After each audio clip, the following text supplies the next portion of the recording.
So, welcome to Accountability Now, here bringing you perceptive, in-depth political coverage.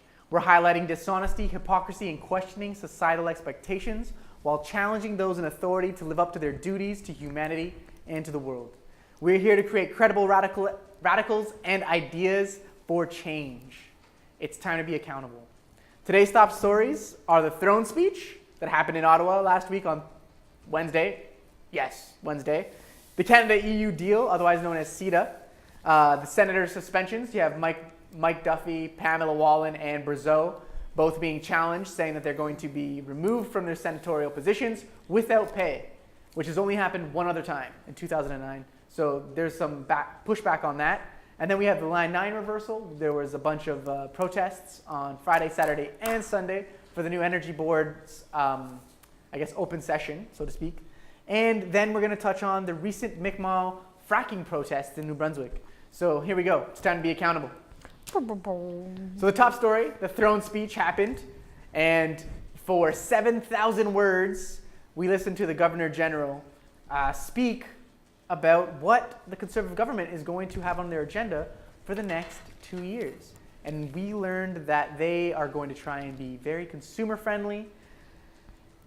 And they don't really care about anything else. But let's just touch on a few things that they did bring up, which was they're going to make balanced budgets absolutely the only thing. What's the word I'm looking for here? Mandatory. Mandatory. Thank you very much, ladies. Mandatory. And oh yeah, we also have the girls over there, just saying. Arestia and Veronica are on the show. We're going to do a roundtable with them. We're going to throw some things at them. So we have the balanced budgets, mandatory. We have the operation budget is going to be frozen. We have government hiring is going to be restrained. So we don't need anybody else. Government's perfect. Don't need any more workers. Load of crap. And another thing they touched on, Canadians are going to be allowed to bring beer across the provincial borders. How exciting are you for that? Excited for that, are you? And then we're going to reduce cell phone costs, roaming costs, yada, yada, yada, blah, blah, blah. They're bringing in new tough on crime legislation. So if you are sentenced with 25 years in prison, you are now going to have to serve your full sentence. It is life in prison. Life, not 25 years, life, which is a huge issue. I'm not sure if I'm with it or for it, as long as we don't get to the American system where we're 3 strikes and you're out. You can't be for it. You can't be not sure. You can't be not sure. I can be not sure. Oh, well, I'm sure that it is exactly the wrong thing to do. It's very unloving, and it is, I appreciate that we don't have, what was it? The death penalty, yes. But life imprisonment in the kind of institutions that we have right now is not much better. And it's not helping society at all. And like you said, it's a corporate entity, right? What were you saying? I was saying that it is what it is. And what else was on the throne speech was cyberbullying and sexting. I just want to get through this. Sexting is going to be illegal. Sexting. And What am I going to do? Life in prison for sexting. It could happen now. Yeah. It could happen. Roaming charges. People care about roaming charges. People care about cable. It's such a consumer friendly, more like apathetic friendly. I don't care about roaming charges. I don't care about my cable package bundle where I can no longer have TLC or Discovery Channel on all this other stuff. I don't know. Deficits are going to be illegal. It's stupid. That's totally putting austerity in. We covered this, but we're on it again. Banking fees. This is the one thing. They're going to bring in no banking fees. So a little bit, that's the consumer-friendly thing. Banks are going to make money off of you. I don't know. Throne speech sucked. That's all I'm saying. I'm angry. What do you guys think of the throne speech? It's terrible. It was all a load of BS. I feel that our Governor General, David Johnson, could use an acting lesson or two just to make it a little more interesting and not so monotonous. It was the longest one ever, apparently, right? 7,000 words. longest throne speech ever. It's already hard to get people's attention. But yeah, when it feels really monotonous, it's really hard to pay attention. Just covering it in point form seems monotonous. That's my Especially when you have to cover it multiple times in the same day. definitely. Yeah. Oh, voting laws. They're also touching on voting laws. Oh, yeah. So they aren't saying exactly specifically what they're going to do, if it's voting reform, electoral reform, proportional, ranked ballots, but they're saying, here you go, lefties. Here's a bone. Vote for me next election. So is that, and at the time on the Thursday or on the Wednesday, we are close on an EU trade deal. The EU trade deal is coming. It came. It came. Not officially, though. Still have. True, not officially. It needs to be ratified by both houses. Don't forget that, folks. You can still change it. You can. You can Still still change. ask questions. Yes. Even though Stephen Harper won't be there to answer answer them, them. you can still ask questions. Ask, what is CETA? We What don't is it? know. No one knows, really. Yes. What about the dairy farmers of Quebec? That's a really, that's a very good I haven't point. read too much about that yet. We're going to have a dairy specialist come in. Yeah. Sounds good. Let's That's not a huge thing. try Yeah, to yeah. discuss it They're- yet. Well, farming in general, farming in general is having a really bad time. And now they're going to take away the money from the cheese. Yeah. Money from the cheese. People Take away eat the money from cheese. the They're cheese. going to get money. What They're taking money no, from the what cheese. they're doing is they're allowing That's my almost. my point form. What they're doing is they're in Letting CETA. imports, There's a whatever. They're allowing more than twice as much imports of cheese Yeah. into Canada per year. And it's like duty free or something like that. Yeah, so they Yeah. don't have to pay taxes. Yeah. So that means that, because I mean, okay, how much cheese can we eat, right? You need quite a bit. We can eat quite a bit of cheese, right? I can eat a I lot can of eat. cheese. I'm speaking for myself here. I can eat a lot of cheese. This Yeah, is the cheese segment on Accountability I'm Now, folks. We're getting cheesy. Unpasteurized cheese. Come on, folks. So Sorry, we that's look another issue. we look at the okay. So we take a look at the market for cheese, and there's cheese that gets thrown out, right? There's cheese that gets thrown out. Yep. I don't think that's what the Governor General was talking about. No, you turned it into CETA. We started talking about CETA. Yeah. Yeah. So what about throwing So out I'm cheese? talking about the dairy farmers and their issue with CETA because Okay. all of a I'll let sudden you do instead of I think it's I don't have the numbers here. I think it's 13,000 tons of cheese imported to 26,000 tons of cheese per year. So that's huge increase of cheese from Europe. And who is going to eat that cheese? I think the big concern is that the Quebec dairy will not have, people are just going to get it imported because it'll be cheaper. Because the CETA makes, it's like NAFTA, just everything's cheap. Right? And those small industry, dairy small- farms that do their thing, and it's a really small entrepreneurial sort of venture, they will get completely yeah. what's that? Steamrolled. Steamrolled. It'll be steamrolled. I like it. They'll be steamrolled. Literally. Yeah. Cheesy mess. Yeah. Anyways, Pizza. next. Yeah. So CETA is an interesting, yeah. Yeah. There was no mention of climate change Of course in not. the throne speech. Again, this year it's not important. Well, But what was done. mentioned, we're not going to carbon tax the oil industry, but we're going to do something. Oh my God, really? Yeah, that's what they said. Something like that. So Not exactly like that. vague. I'm sure the Governor General has a much more eloquent way to put it from the writers of the Conservative Party.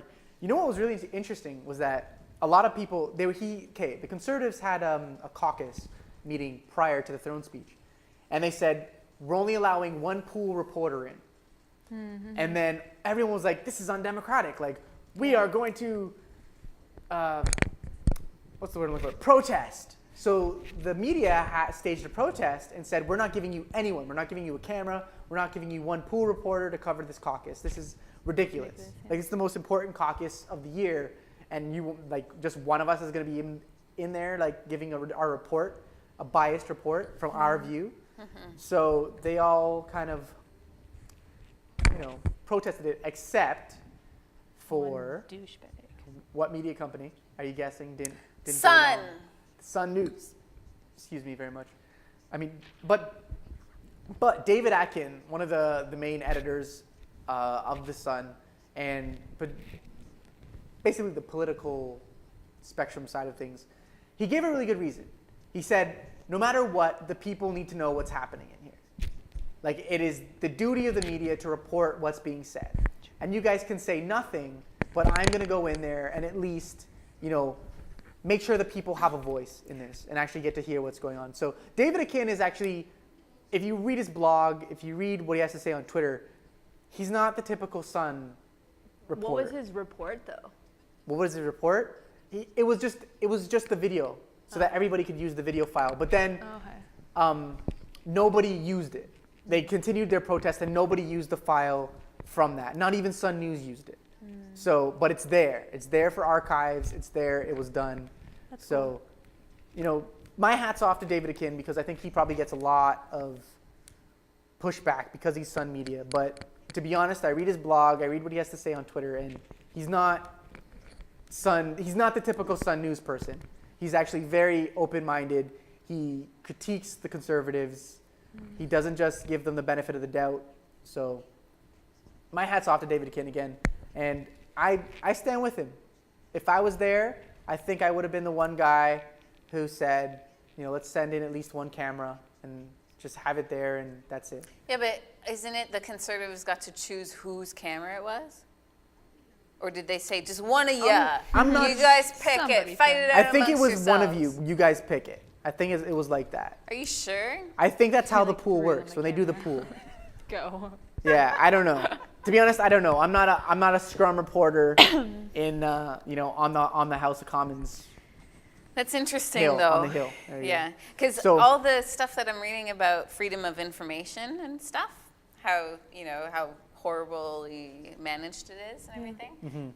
The media are on that pretty well. Well, what they were saying, a lot of the reporters when they covered this because this actually became its own news story on the day of the throne speech.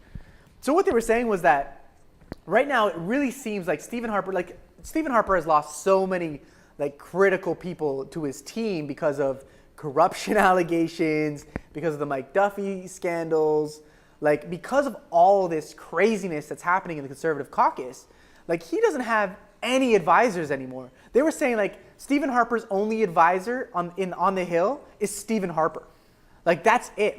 All these really crappy decisions, for instance, the person who would have been writing the throne speech, I think his name, you know what? I'm gonna skip his name. I can't recall his name, but he's the guy that gave Mike Duffy the $90,000. Nigel Wright.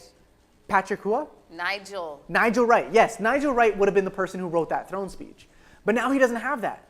He doesn't have that advisor who was the main guy who was taking care of everything, making sure that Stephen Harper's public image wasn't totally horrible, that the words he was coming out of his mouth wasn't super corrupt sounding, so the throne speech being seventh, super wordy and super just didn't touch on anything I care about, to be honest with you, in actuality. Maybe the bake thing, getting rid of the banking fees, okay, whatever, but they're still making money off of the usury and everything.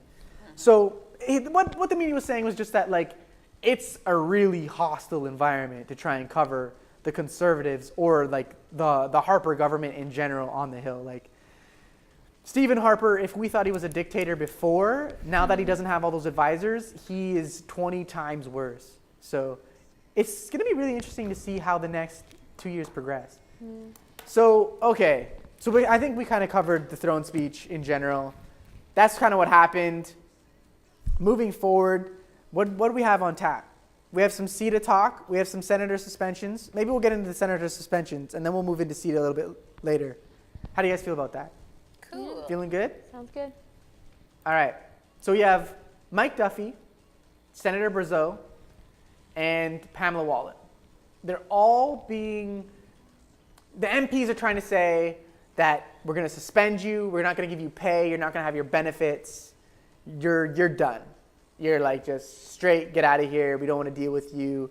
And this is really the conservative government pushing aside their problems, like they always do. It's you know what? They throw people under the bus. That's really what it is. And it kind of makes me think, what do they do to the people? If this is what they do to their comrades, to their team members, what are they doing to us? You know what I mean? When it comes down to it, when it's money, it's profit, or the people, they're throwing us under the bus, just like they're throwing Mike Duffy under the bus, Brazeau, Wallen, like all these people. They're just like, you made us look bad, conservative name, you made us look bad, boom, get out of here.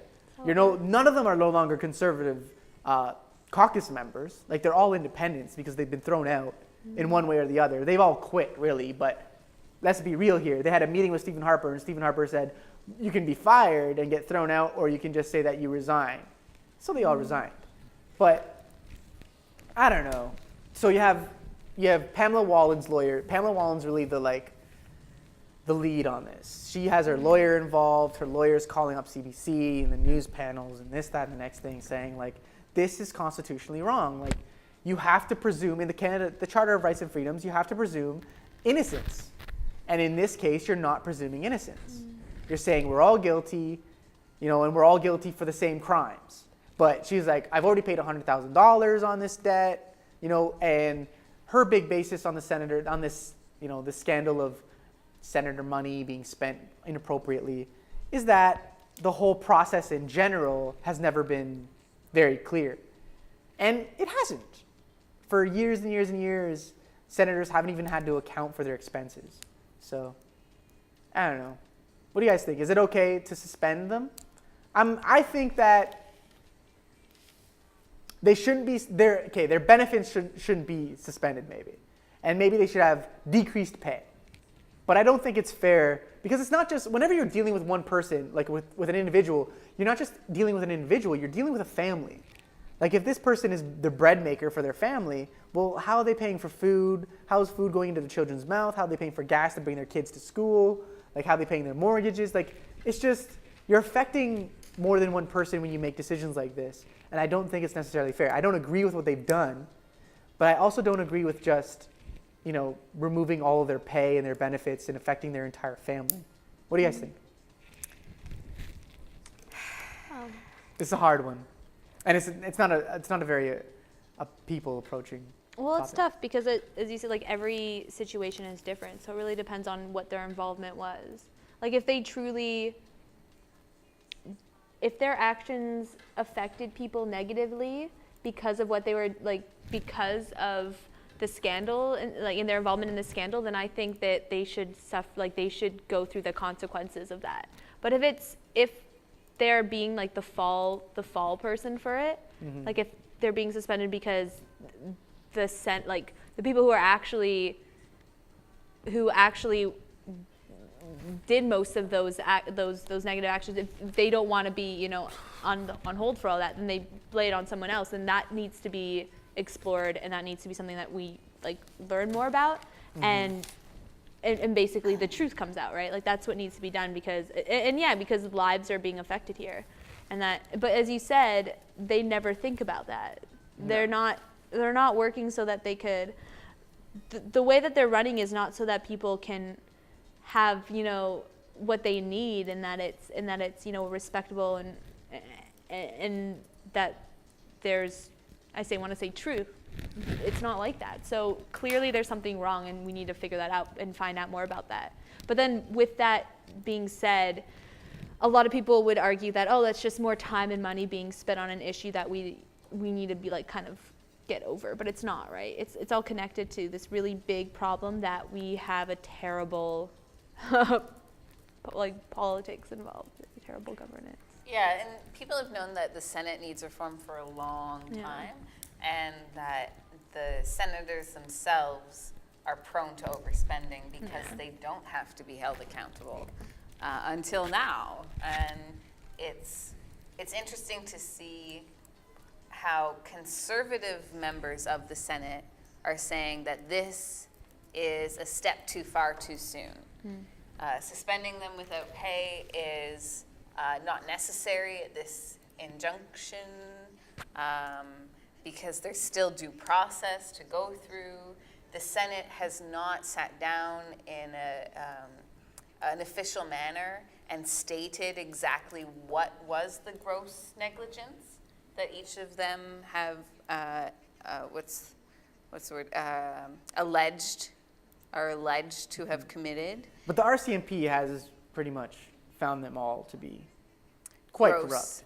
Gross negligence. Gross negligence. And we're also still waiting to see the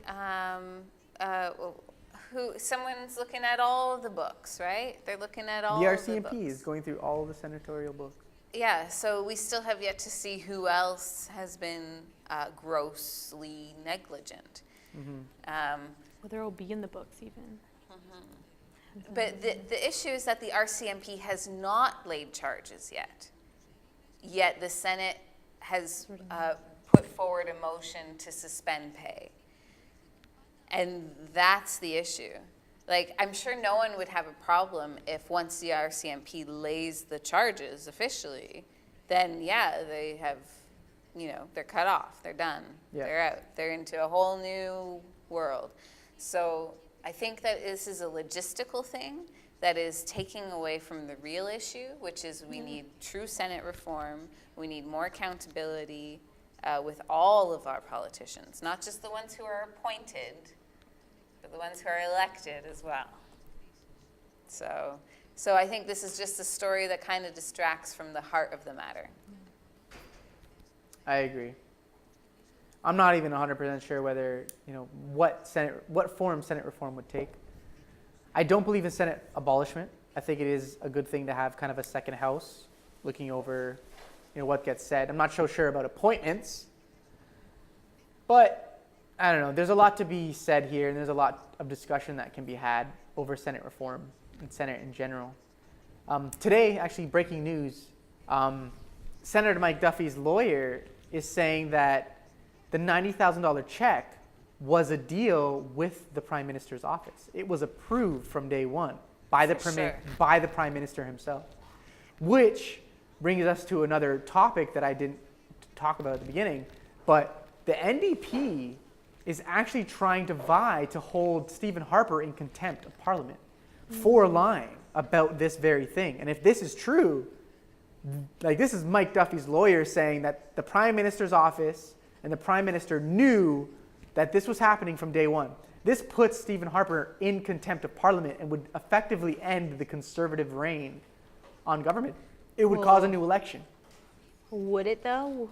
Because It would. It should. That should have happened so many times in the last 4 years, or however long years. Yeah, people have been putting forth his contempt over and over again. But this one has a lot of proof behind. Like, this is an RCMP investigation. And now today you have Mike Duffy saying it was cleared from day one. Like, from day one now. So I think Mike Duffy's on an offensive now. He's saying, you know what? The Conservatives threw me under the bus. It's time to throw them under the bus. I think there's some sensible thoughts happening right now. And or at least people trying to save their own ass. Yeah, I totally appreciate that, because at first he was like, okay, I'll tell the lies you want me to tell. And then as soon as the truth can't hide forever, right? Mm-hmm. And as soon as this whole thing snowballed to involve the RCMP, there must have been a conversation that he had where it was like, there's no way out of this except for the truth. Yeah.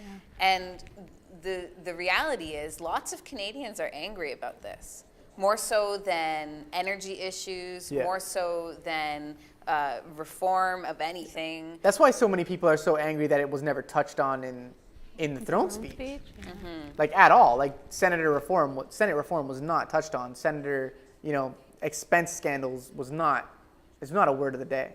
That's for sure. Because a lot of Canadians are angry about it, and they do draw the line to Stephen Harper being someone who creates an atmosphere of corruption, an atmosphere of elitism, entitlement, right? An atmosphere of secrecy. And so regular old folk who don't really get engaged or care about much else within politics, they see this and they are angry and affected by it. So I think that's why he's avoiding it so much. That's why he's afraid to address the issue, because he knows that people actually care about it. Yeah, this is really interesting. I'm kind of as you're talking, I'm skimming through this article, and this is a lot of bullying. He's saying that the Prime Minister's office told him not to cooperate with auditors. If he did, that he'd be removed from Senate they were seriously putting some pressure on this guy. Wow. So one of those threats said, this is from the article from the CBC.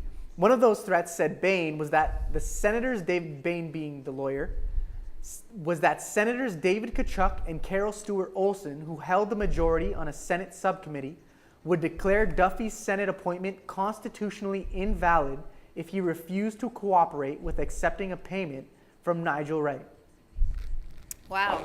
The PMO decided they wanted to sweep a political embarrassment to the Tory base under the rug, and they threatened Senator Duffy with wholly unconstitutional and illegal procedures of throwing him out of the Senate without a hearing if he failed to go along with it. That's the quote from Mike Duffy's lawyer. So this is serious. This is more than serious. This is so serious, it's trending on Twitter, baby. Woohoo! Twitter. The verse of breaking news. What do you, I don't know. To me, this puts the nail, if I am an MP, this puts the nail in the coffin for whether I'm pressing to throw out the Prime Minister Harper. He sat in every question period that he actually was in, which he barely is in any. He would lie and say, I didn't know a thing. My office didn't know a thing. And then when it came out that Nigel Wright made the payment, he was like, oh, well, I didn't know about that. No one told me that. He might be my closest advisor and he comes for dinner every day. Didn't tell me a thing. So now this is coming out and it's pretty clear that these individual senators and these individual MPs and these individual people in Prime Minister's office, there's no way this happened without Stephen Harper being there, watching this every process, every step of the way. I don't know. I think it's not so much that, I think a lot of MPs, just a lot of representatives recognize that, okay, yeah, Stephen Harper has to be pushed out. That's not the problem. It's how do you do that when he has this control? Because they're going through they're going through the legal, channels, but the law is working against us. It has been working against us because it's been reformed by the Conservatives. It's been trying to control us, and so we'll see. I'm curious to see how far the legal suits can go, because I feel right now the battle between both sides is just stacking up their legal powers against each other till one side, wins. But that doesn't necessarily solve anything. It's just more money, more legal lawsuits. People need to recognize what it means, what the law actually means, and kind of learning how it's being used against us and how we can use it for our own support. I don't know. I'm interested to see how this all goes, all these legal lawsuits, because there's so many right now. Yeah. And they're all working towards the same problem. I mean, it's different, but it's the same, right? Well, this in effect wouldn't have to go to a court or anything like that. This would be passed in the House of Commons, and there'd just be a vote of no confidence. As long as first, I think the motion has to pass that the vote would happen. But the thing is, with a Conservative government, would that ever actually pass? Would that pass? Yeah. And the answer is probably no, because people are frightened of Stephen Harper's power. Yeah. I think he rules that Conservative Party with an iron fist. But you've seen that Conservatives of all sorts of different colors are more and more not wanting to hold that line. More and more they're speaking out against him in subtle and not so subtle ways sometimes. Mm-hmm. But I feel that there's a huge divide within the party, and that at a critical moment, that divide will do exactly what we're thinking it could do, and it will vote to move forward in non-confidence. Yeah. I hope so. It's interesting. I was talking about this with someone, and they were saying how the Harper government is not a Conservative government. Yeah. It's a reform, it's this crazy right. Reform beast. Yeah, it's a reform beast. It's what is that word? Anyway, it's an extreme right group. And so even within the Conservatives, they're like, okay, whoa, this is too far, right? So just seeing where the tipping point is, where it gets too far, so that the Conservative government's like, okay, no, we got to deal with this, because he's a problem He's a serious problem to democracy. for any party. Yep. I completely Yeah. agree. The sadness in this room is overwhelming. Well, you know, it's going to be exciting to see. I like the breaking news of from that you just read from Mike Duffy's lawyer. That's really interesting. And we're going to see over, because the House is in session, so we'll see how it plays out in the House of Commons over the next few weeks before Christmas. And Yeah. it will, you know, maybe we'll get Perot again, and that wouldn't be a big surprise. No. So, like, we'll see how it plays out. It's interesting. But keep talking about it. Keep asking questions. Yeah. Yeah, get on the Canadian Poly. If anybody is watching and they aren't on Twitter, I will tell you that Twitter is the best place if you're really interested in politics. You know, hashtag Canadian Poly, CDNPOLI. Like, you go on that and you get everything you need. Like, up to the date. Katie O'Malley's on there giving awesome, up to the date, you know, news from representatives, House of Commons, question periods, like just anything that is important to Canadians, it's up there, and there's some really good coverage. So Poly. Canadian Poly, CDN Poly, hashtag first. for that. CAN, right? Yes. Okay, I keep hearing E. CDN. Yeah, That Canadian, makes more sense. CDN. CDN So, Poly, Canadian. That's where it's at. That's where you can find me on Twitter every now and then when I'm not here or not working or not doing something that isn't by a computer. But when I am by a computer, I'm definitely there monitoring what's going on. So we'll see. You have Rob Walsh, the top legal advisor of the House of Commons, also saying that what they're trying to do by suspending the pay isn't due process. It isn't giving the right to hear the other side. It is breaking the charter. But none of that applies to parliamentary proceedings. Parliamentary proceedings are above the charter. It's above the law. It is the law. So we're going to see exactly what happens, and if the Senate and if the House of Commons can actually either cut the senators' allowance or completely remove it, or lower it, get rid of their benefits, something. But it is protected by the Parliament of Canada Act, so we're going to see exactly what's going to happen, and it's going to be really interesting to see the fallout. And like we're seeing right now, Mike Duffy coming out with something that he hasn't said before because of this pressure, because the Conservatives are really trying to hurt his bottom line now. That's when you see people's true colors. Once the money comes out or the money gets removed, as soon as money gets talked about, that's when you really see what people are about. So hopefully more of this happens. So next topic, we also have the by-elections were called for November 25th. Now, if you live in Toronto and like me, actually in this riding, you have Bob Rae stepping down from office a little while ago, and now his riding is up for grabs, and you have some seriously prominent MPs, or like new MPs stepping up to the plate to run for that office. You have Chrystia Freeland, who wrote a book on economic inequality for the Liberals. And then you have Linda McQuaig running for NDP, who also wrote a book, many books on income inequality and disparity between classes and the class system in general being very, very corrupt. So I think, it's going to be very, very interesting. This goes to show you exactly who's going to win this riding. The Conservatives are nowhere near it. I don't even know who the Conservative member is who's running for run for that riding. It's been a Liberal riding for a long time. So we're going to see exactly what happens. Who are you going to vote for? Veronica Campbell, who are you going to vote for in your riding? I get to vote in this, You get to vote. I reserve my my privilege of saying who I'm going to vote for. All right. Well, there's three other ridings that are in this. You have the Toronto Centre. You have the Montreal riding of Barossa. Am I saying that right? Do you know? No. Barossa, whatever.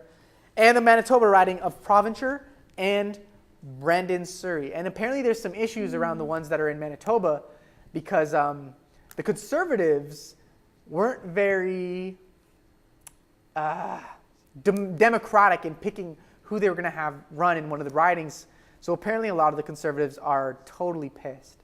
Like, and they're leaning liberal now because the member that they wanted to be put forward in that riding got pushed back undemocratically, apparently. So it's going to be really interesting. It's not really going to affect much in the House of Commons.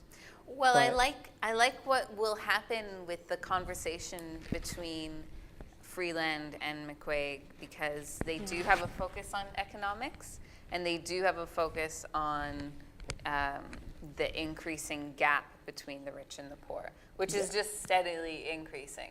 And there's ways to stop it, and they have been researching and building teams, and I think that conversation will be really, really fascinating. And Definitely. that, That is one to look for, to yeah, watch. and because of the riding it's in, it will translate into the House of Commons. Because like that riding Toronto is Centre is pretty. yeah, you have some- it's an extremely diverse riding with a lot of voices that actually are.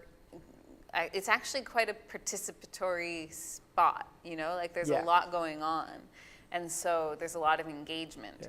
I just want to see a debate. Yeah. Like Linda McQuaig has been calling for a debate since like the moment she was elected to be the NDP candidate. But I think it's going to be, if Chrystia Freeland accepts it, which I don't think she will. I think personally on a strategy level, She wouldn't. don't accept that debate. She's not going to. Because she's already, like on paper, she wins. Like, and not to mention that like that riding is very liberal to begin with. But like, I think it was the Globe and Mail or might have been the Toronto Star. One of those papers, they ran like a little graphic. And it had Linda McQuaig on one side and it had Chrystia Freeland on the other. And there was multiple kind of things that they were paired up to, like schools. And Chrystia Freeland went to Harvard and she went to U of T and a bunch of economic schools. And she's like actually, she's educated in economics, like basically. And then it had Linda McQuaig, for instance. I can't recall exactly what it was, but vastly outpapered, for instance, in that Outpapered. outschooled, outpapered. That's what I call it, New outpapered. term, It's like a hockey outpapered. game. It's like a hockey game where they pay like billions and billions and millions of dollars for their team, and then they end up sucking, even though the other team gets paid less and a bunch of rookies, right? So it's the same thing with this comparison. And she wrote for the Globe and Mail, Chrystia Freeland, for instance.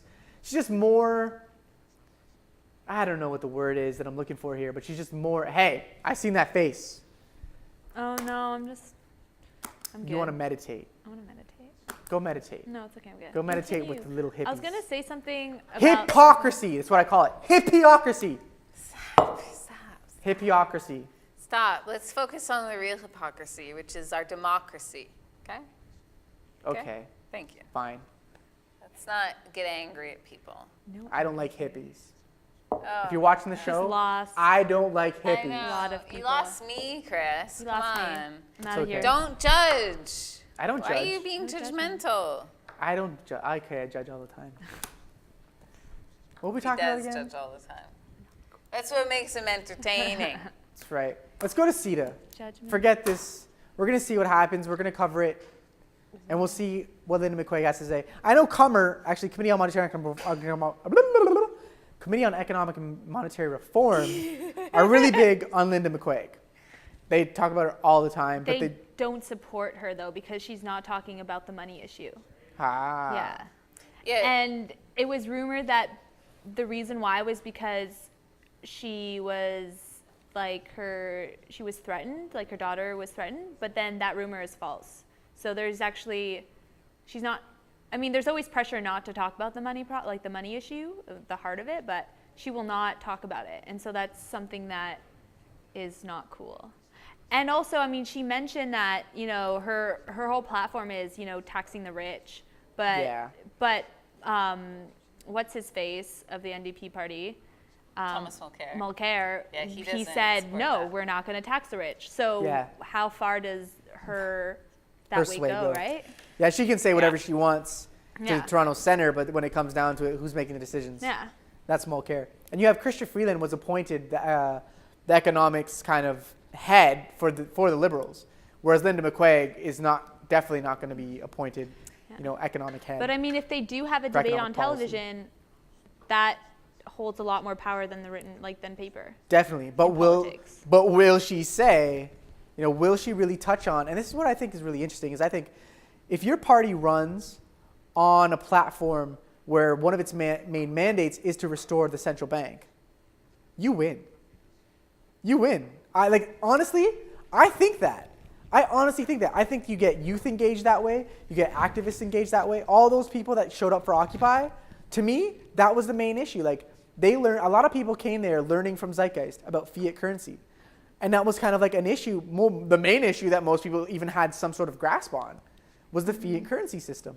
I honestly think if there is an election, the next election, if there's a party that runs on restoring the central bank's power to end usury and to actually restore infrastructure loans by the people, for the people, you win. And I don't think, the thing is, everyone is scared to touch it. And I don't think Linda McQuaig will touch it in the Nope. debate. She There's won't. no way. She won't. It's all about taxation. Yeah. Taxation. Tax. Which is a part of it, but Yeah. it's not the whole picture, right? Yeah. Well, it's a big thing. I was once in a kind of like a roundtable discussion at the Church of St. Stephen's at the Field in Kensington Market, and it was, I think, what was it about? It was like Poverty. economic disparity and homelessness. It was about homelessness, and there was a few individuals there who kind of had a lot of experience around the issues of how to present ideas that were going to help the societal economic disparity issues. And one person said, well, the one thing you have to do is tell people, taxes are a good thing. If you're taxing your people, you have money for social programs. You have money for libraries. You have money for the central bank to create, to be able to actually create money invested in the population. Plus, you become an And- investor in your own. Exactly, you're investing Community. in your own benefits. And there's a huge misunderstanding right now that taxes equal bad, negative. If you run saying that you're going to add more taxes, you're not going to win. It's all about, we're going to decrease taxes, less HST, less GST, less this, less that. But what you have to realize is that less taxes means more privatization. It's the neoliberal agenda. Yeah. That's the whole slant of the conservative story is basically, no government, no taxation, blah, blah, blah, all this stuff. But it's all just to back their behind the scenes control of government, all that behind the scenes. It's just a whole veil to cover up what's really going on. Yeah. And people buy it because it sounds good. And the more things get difficult, the easiest thing for them to be is it's the government's fault. It's our taxation system. Oh, it's this and that. Because they don't, the real problem is not being addressed. Yeah. It's crazy stuff. It's all about the stories they tell. And the conservative, it's all Neoliberalism, it's neoconservatism. bad. Boo. Yeah. Taxes are good. If that's one thing I'm going to If- say, I am for taxes. I think we need to get If rid of the they're stigma fair. around taxes as long as they're directed in the right way. Yeah. Like $34 billion as benefits to tar sands oil to be able to bring in the natural gases that are needed to pump the tar sands out.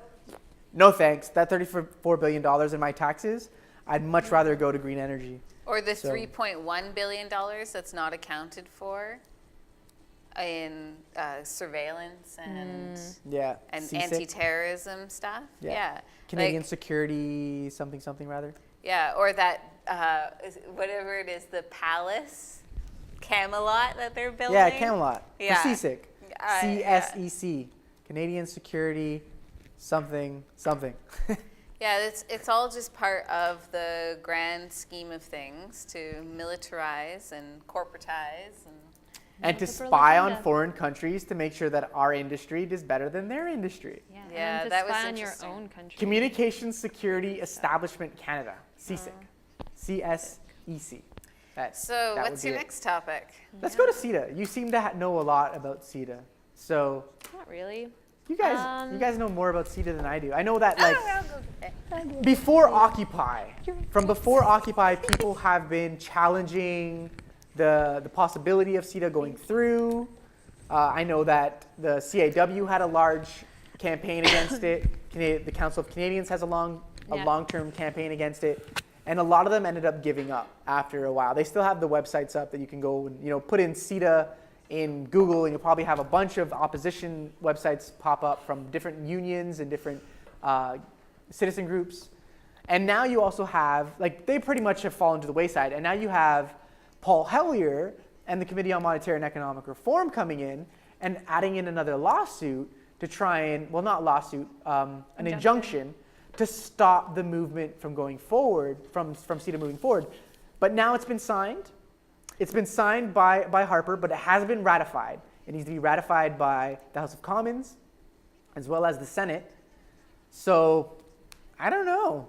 Yeah. There's still, it's approximately 2 years away. What they are saying is that you're not going to have the CETA trade deal being an election issue. It's going to be done before the next election because that's going to be one of his main, his go-tos. He's going to say, That's look so what I scary. did. I got this trade deal in.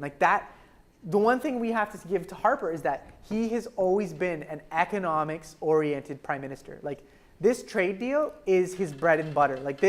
This is why he came in here. He came into this government to get a trade deal done. Yeah. And he's going to push that through for the next 2 years. This is his agenda. Well, it's not even his agenda, right? It's those people behind the scenes agendas that we never see. Definitely, but I think that And he's working. he is a central figure to Yeah, for to sure. that snake, that Canada that is head an of that essential beast. figure in all of this. He definitely believes. Growing up in Alberta, he is there. He is about this trade. He is about Yeah. getting our oil over there. It's all about the oil. That's what is. this whole agreement is It about. is. It is. Yeah. And yeah, it's going to be even more scarier than NAFTA. And the focus is on just how do we continue sucking out all this oil and shipping it to the markets that they're going to focus on and make them huge. So, you have just those pockets of huge industry taking place there, specifically on focused on energy. It's so consuming because the whole thing it's just going to drain any nation who's not even involved in, who's not even signed on for CETA. It's going to affect everywhere. This is the problem with globalism, is that when you have a lot of younger people kind of coming to this understanding, for instance, the Umbrella building that we're in here as being a permaculture project, trying to be sustainable living. The one thing that I think is most important moving forward in a time where climate is unpredictable is we need to be self-sustainable. A country needs to be able to feed itself. A country needs to be able to economically maintain itself. These global schemes of globalization just are so far off of center from what the people really are talking about moving forward in. It's the old regime, it's the old world, and what they're putting it as, this is the new world. This is the way it is. We have to be united. We have to be, trading with each other. And I'm not saying that trade is bad. Trade in no way is bad. Trade is a good thing. But if you are not able to sustain yourself from within your own country, then you have some serious issues. And if you're putting your own citizens to the curb, for instance, the issue with the cheese in the CETA agreement, we're hurting our dairy farmers this way. Yeah. And this is deemed as an acceptable thing. Well, it's just something that we have to concede for these other benefits. It is it's so off base from what the people are truly yearning for right now. The reason why protests are happening, the reason why people are getting on the streets for things like Line 9, things like Occupy, things about G20, the reasons why people are on the streets, this is so not what it's about. This is not the people's will. This is corporate will. This is corporatocracy at its finest. And just the whole basis of being able to put forward a trade agreement where no one in your country knows what it's about. Just total veil of secrecy. This is not democratic at all. And this is going to affect our futures for generations to come. And this is the bottom line. This is money in our pockets. This is livelihood. This is sustainability. This is food in our mouths. What does this mean for democracy in a whole?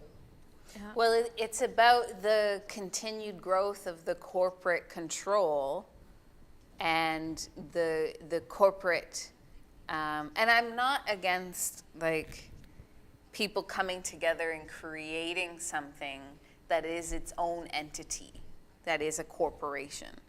What is not good is when that corporate entity or a group of those entities, specifically the banks and the oil and energy sector, specifically those sectors, they decide that they want to control governments so that they can control the flow of cash and accumulation of wealth.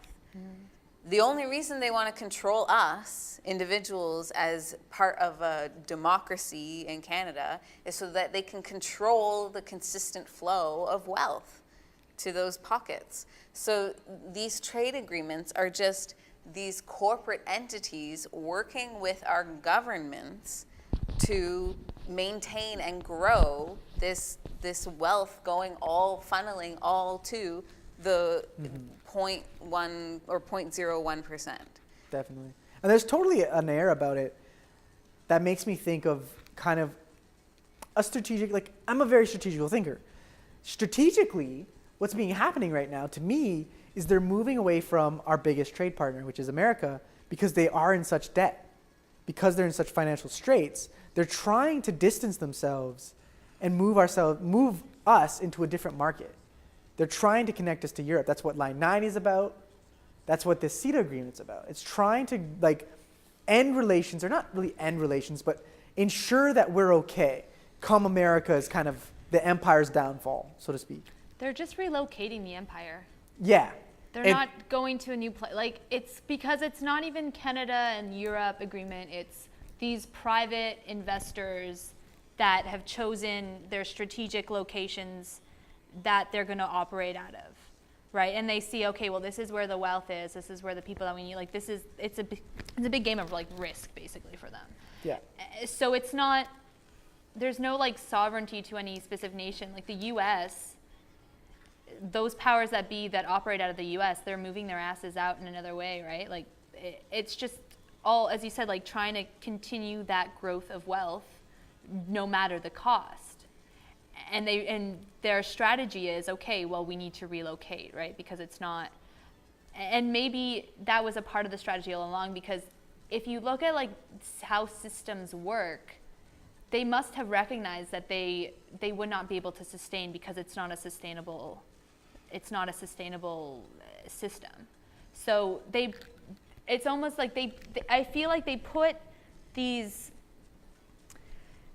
they create these places. So like, okay, so they know this is going to go downwards. So they have to relocate. Like it's all part of the strategy, right? And as you say, it's not, none of it is about the people. None of it, they're not going those way because they recognize that in order for them to flourish, everything else has to go. They're parasites. Yeah. When I imagine how all of this is working, I relate it back to nature. And so it's not natural what's happening. It's natural to them as parasites, because that's their way of survival. But for us, we just have to cut off all ties there. And so that's when, for sustainability, the whole movement to, going back to the land and bartering systems and all that of local, you have local communities working together, and you can still have a global network of it, but it's all local. It's, you know what's going on. That whole push, it's inevitable, because that's the only way to survive from the parasite. Like that's the only way, is to make everything that they've created just not stop feeding it. Yeah. And so that's where our when we want to build our economics, because economy is economy and an environment go hand in hand. It's how they work off each other. Like that's the way it is. When we're building that, we have to see, I think we really have to learn, well, how do they operate? How do we close those ties to them? But there's also ways that they operate that we both relate to, that is, a strengthening to any market and stuff. So, I mean, it's all a big learning lesson. That's how I see all this. But to engage the parasite we can't do that. And so when we get into politics and we get into like party politics, all this talk and stuff, we're just engaging the beast. But you have to. The thing is, here's what I see, is that if you're not engaging what's already there, you're leaving a bunch of people to die. Right. Like you're just saying, I don't care about you guys. I care about me. I'm going to do my thing and be more of. See, that's the thing. I see what you're saying, like living by acting. Yeah, But you're but leaving a not lot of ig- people behind in that. And if you're not changing the system that's already there, rest assured, you're not going to change the system. We do not change systems, though. Change is already change is current. It's already happening. It's whether or not we go into that change of current that's for the positive or for the negative. We do not create change as human beings. We are not these like change creating. You know, we We're channel. part of it. We're the part of action it. For part sure, of we're it. part of it. We're the hands, the body. We're the mobilizing thing that does that change, that current. Yeah. So in order to be the change that we talk about and that as like 99% of people understand and are like, yeah, this is the kind of communities that we need. In order to do that, like we can engage the other side, but I guess I always think of it as like not taking it too seriously. Like you can, I guess you have to learn from them, right? Like you have to recognize, well, what are they doing? What have they been doing so that we do not continue doing that, allowing for that to happen? And you don't just ignore them. You don't just let people, you know, die. But it's kind of like a systems way of working because they still have a place. There's always a place for everybody, right? And so maybe those people who are caught up in that kind of parasitic like growth model of whatever, you can find a place for them to hook onto it and to create a change where we would need them in this system. I don't know how though. I don't know Well, these that's the thing, things. like- That's where we need to talk and learn, but then also do those things because Well, that's where I find this. This is like a hook in. It's like you have to talk about it. You have to engage in it in order to like understand it Yeah. and to be able to affect the change within it. Because like I don't just want to affect the change outside of it. Like to me, like But you're no never gonna one's get. outside of it right yeah, now. we're all I a part guess. of it. No Yeah. one's, except for the hippies They're still living out in the bush who are all off the grid. but they're still a part of it. Yeah. They They're are. still a part of it. And that's the They're thing. still And on- if it gets too big of a beast, that'll come and roll that hippie commune over. Well, yeah. And that's we the can't real let that issue is that happen. you can't just ignore what's No, happening. you can never- you have shouldn't to ignore be- anything, But right? you can. But you can. And that's the problem. That's what all these distractions are. That's what the throne speech Yeah. is about. Worried That's what about all TV these and things roaming is. charges. Yeah, it's all to get people not to engage, Exactly. and that's the last thing we need. So how do you engage, and yet still not feed that which its only survival is community, is what we're doing here, is humanity. That's their well, that's the survival hard is- part. And the one variation of that, of where people are like, I don't want to engage in it, is when they come up with a logic and reasonable conclusion that they're not going to vote. Yeah. And that's where I'm like, no, you have to vote. Every vote that you don't put forward is a vote to the bad guy. Because the people who have that corporate agenda, they know that the power is in the vote.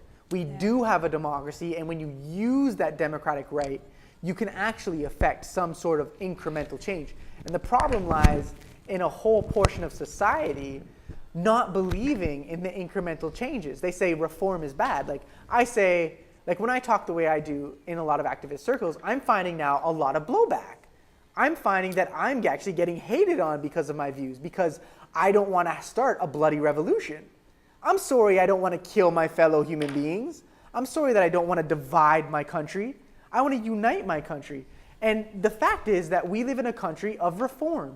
We're conservative in nature.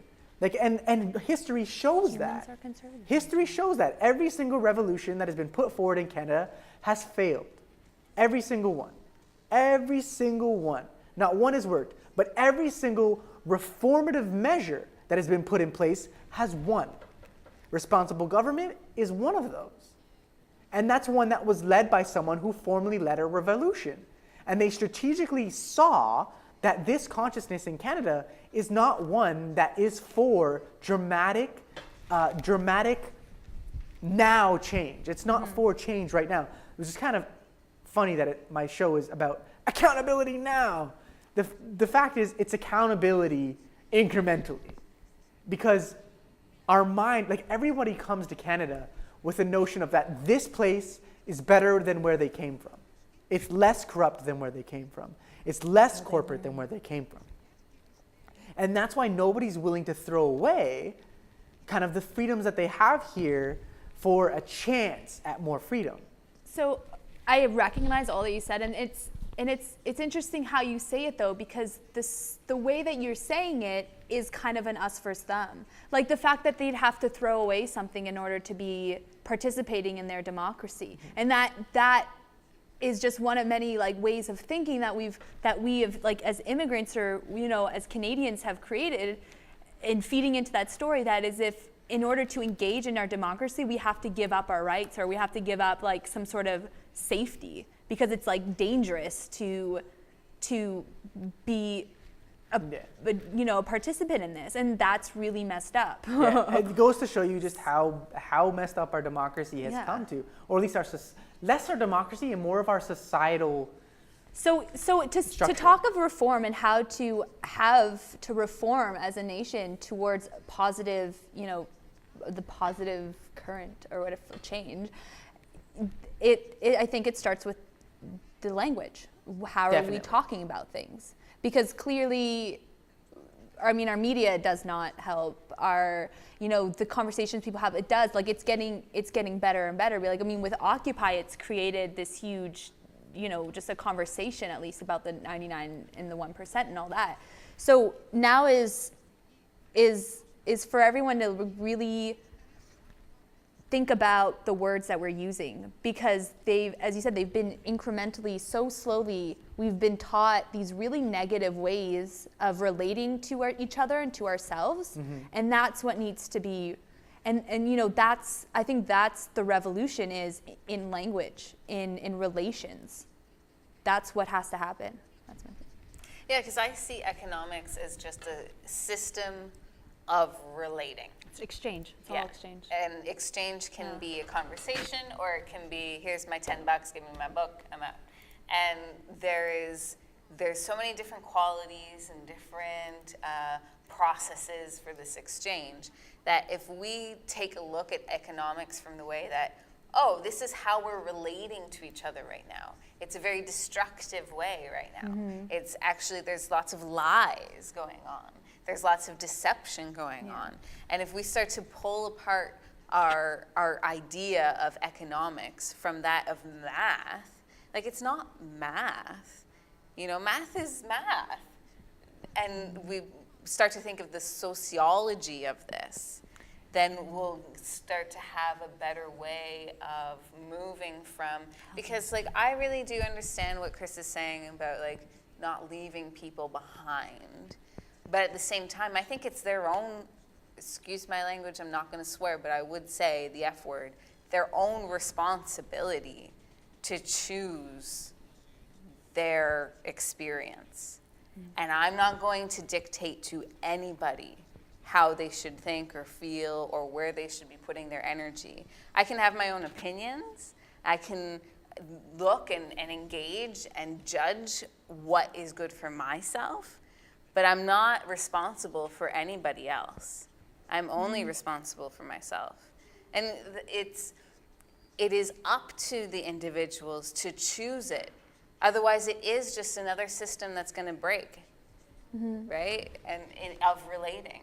Because if they don't choose to relate in the way that is positive and engaging the change or the new way or a sustainable way of living, then they will be their own demise, and that's okay. That's what they choose. It takes an individual fully present and fully aware of why they're choosing to engage in a way that's more sustainable or more what is it other than sustainable? Because sustainable doesn't... Ecological, holistic. Just natural. Natural, positive engagement, unparasitic. Healthy, yeah. And they will choose that. If it's forced upon them, it's useless because they'll just deteriorate anyway. I just wanted to add, it's interesting that you say when you're talking about the pulling apart and really seeing what's at the heart of it, you'll see that it's this middleman nature of like monopoly of all this, that creates this fragment of what you have, this person in between trying to tell you, what you need, what you blah blah, all these wants and all these distractions. The person cannot think for themselves. They're slowly being less and less of an individual. And so that's where economics and like your environment is really important, because on that one-to-one in person like that basis, if someone came in to tell you something otherwise, to kind of like change your mind or whatever, you would know, you'd recognize, you'd be like, no, hell no, But the way that we operate now, our economics is we are not in any control of it. We have no like tangibility to it. There's all these other people, filters and stuff. We don't have any choice. That's really interesting.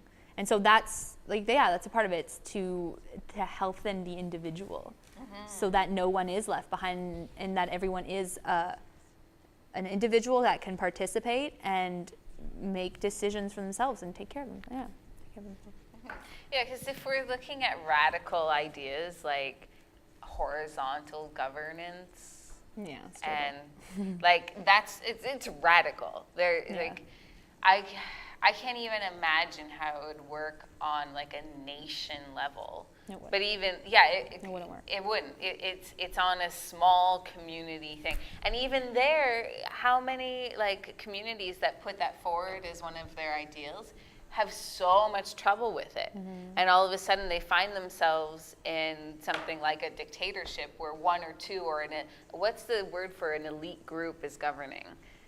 I Elitism? want to say like an Aristotle kind of. Yeah. Aristocracy? An Aristocracy, yeah. They find themselves in that because of the individuals within that group, even if it's a group of 20 or 50, they haven't been empowered enough in their ability to speak their voice with truth and conviction, and actually like working through their ideas to a point where they can communicate it clearly, and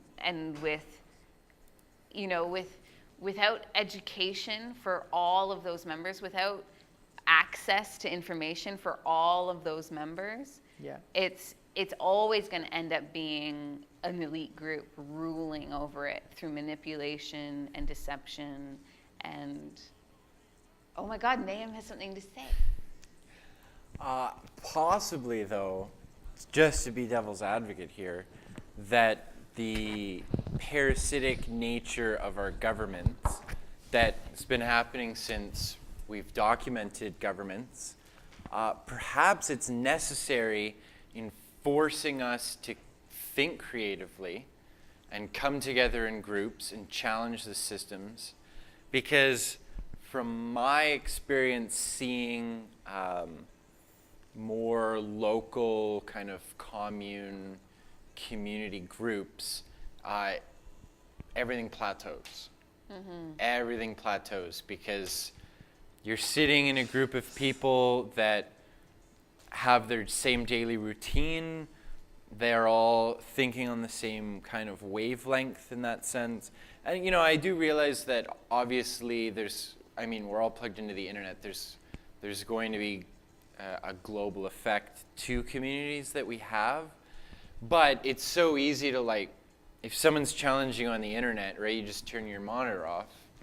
That when we're living under oppressive governments, it forces us to come together and start shows like this, and have dialogues and think about the alternatives. And so maybe that's maybe just the role of it. I'm starting to I'm not going to necessarily jump on the bandwagon to say that this is the way things are, blah, blah, blah, because, obviously I feel I'm getting fucked in a lot of way. Yeah, I said I'm getting fucked. But I'm also starting to see that maybe, I don't know, there's something more to it, because let's face it, this is how it's always been. Anyways, back to you. Status quo. A lot of people are very happy with the status quo, like my mother. Like your mother? Yeah. She's liberal. She's status So, quo. There you Status have it. quo. That was a very good discussion on democracy. That was very good. Got What into about, big things? Big. Line 9. You want to touch on the Line 9? Okay, big snake Should I come over to you traveling across. guys? Should we the go to the round country? table? Round table, and we'll I do don't know. the. I think you're okay there. Yeah, Yeah, I think so. I think it looks better this way. I'm cool with Really? that. What do you think? Naeem agrees. Yeah. Naeem's like it's been round table the whole show. It really has. Okay, so I'll give you a lowdown. So there was the NEB hearings last week in Toronto. There were protesters inside the room every day, actually. And on the Friday, I believe, they did a demonstration within the room, and security came and cleared out all of the board members of the NEB for safety reasons. And like, I understand. There was no like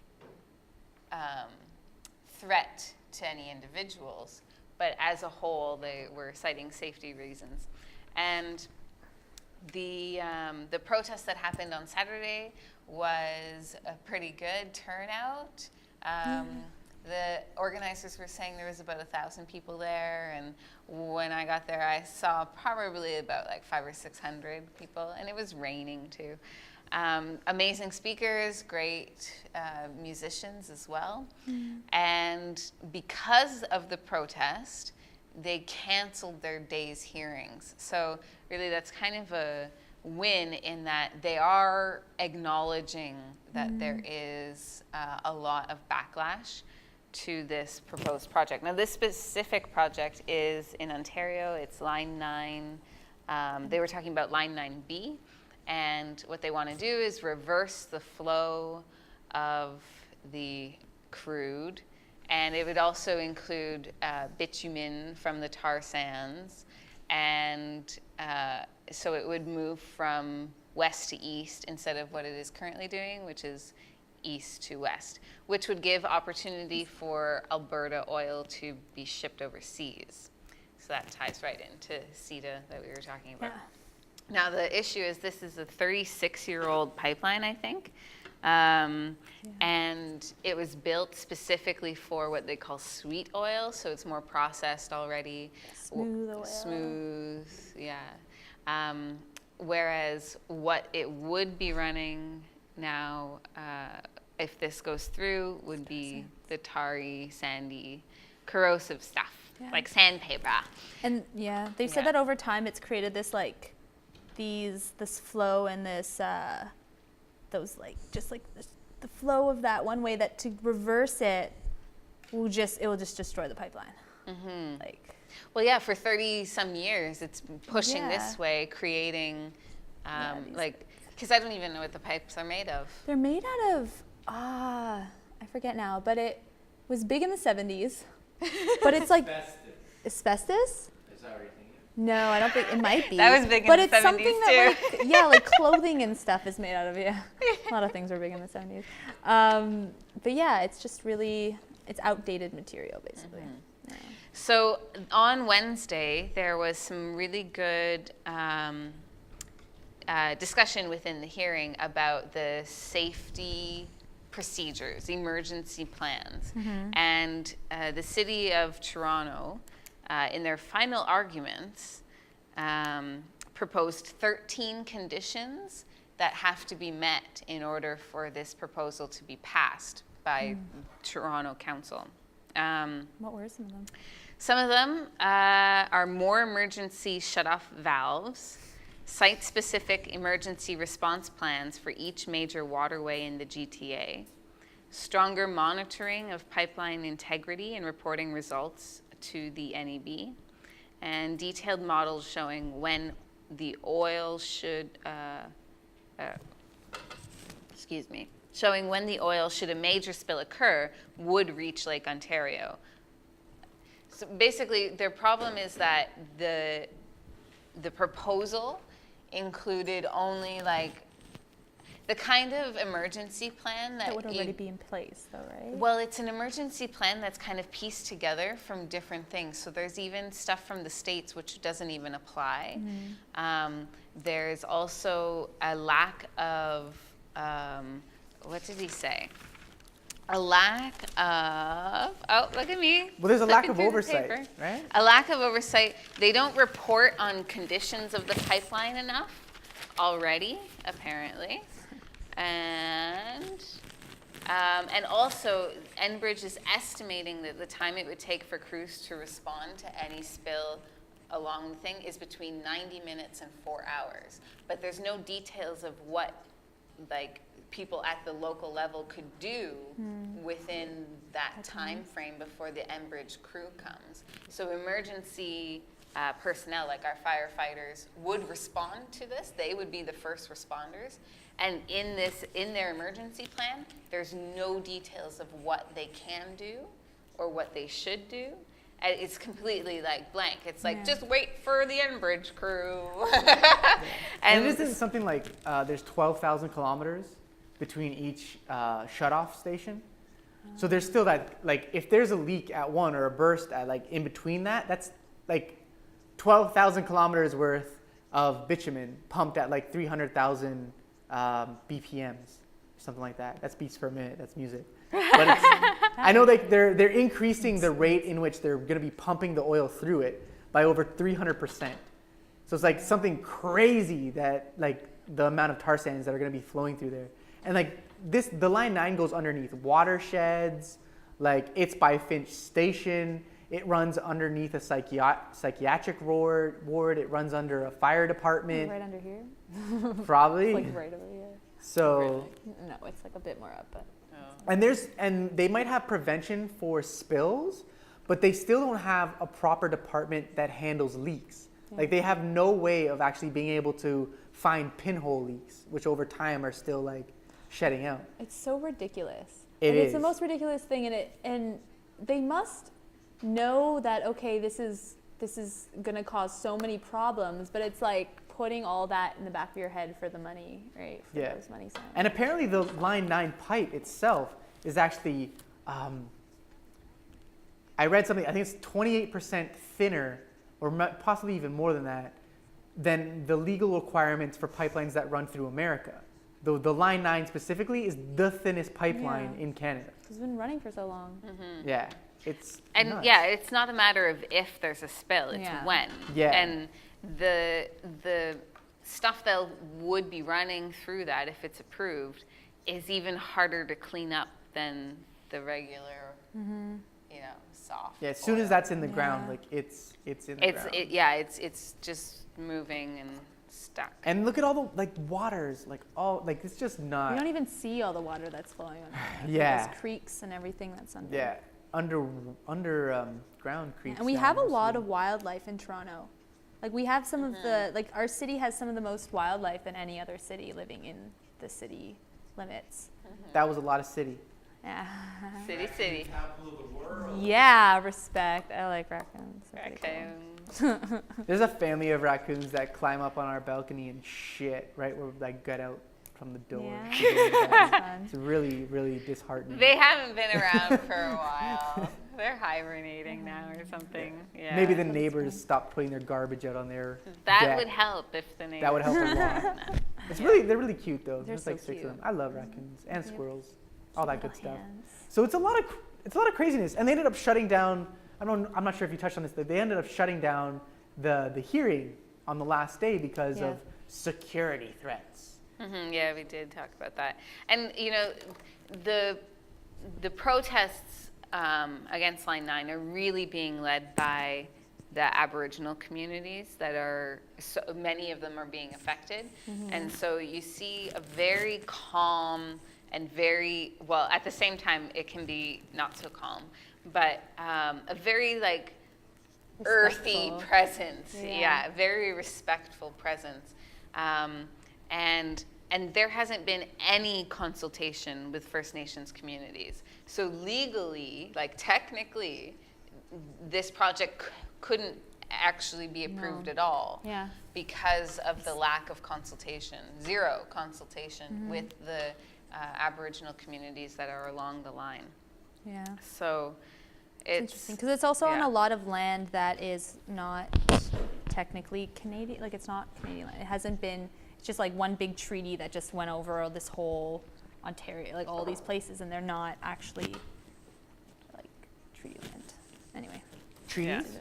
Yeah, The- I don't want to get into treaties because I don't know enough about it, but it's really Yeah. interesting stuff that's happening with treaties Does because Line that 9 could break run apart a through lot some of treaty yeah, portions? yeah.